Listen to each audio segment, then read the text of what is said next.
Moins de 48 heures avant le vote crucial concernant le texte de la réforme des retraites. Et demain se tient la commission mixte paritaire, une réunion qui ne sera pas retransmise. C'est ce qu'a affirmé la présidente de l'Assemblée nationale. En réponse, les députés PS et la France Insoumise ont promis de tweeter et des comptes rendus sur les réseaux sociaux.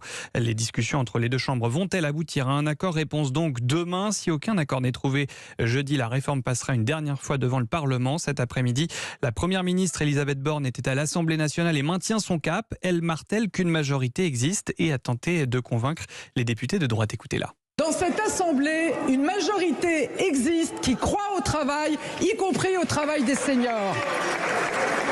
Une majorité existe qui n'a pas peur des réformes, même impopulaires, quand elles sont nécessaires. Une majorité existe qui fera toujours passer la responsabilité avant l'affichage, la posture ou les petits calculs du coup d'après. La commission mixte paritaire se réunira demain. Vous serez ensuite conduit à vous exprimer sur la réforme des retraites, pas sur un soutien au gouvernement, mais sur ce projet seulement. Elisabeth Borne face aux députés cet après-midi pour répondre aux questions au gouvernement. Le député insoumis François Ruffin a interpellé la chef de l'exécutif. Il accuse la première ministre et son gouvernement d'abîmer le pays. On l'écoute.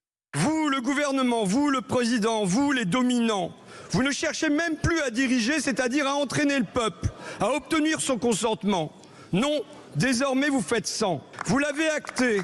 2 Français sur 3 y sont opposés, et alors? Tous les syndicats sont unis contre vous, et alors? 1, 2, 3, 4 manifestations, 1, 2, 3 millions de personnes, et alors?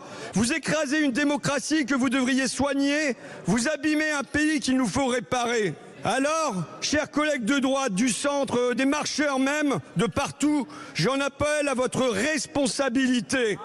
Jeudi, votez non pour un camp, non pour un clan, mais en votre âme et conscience, votez au mieux pour la France. François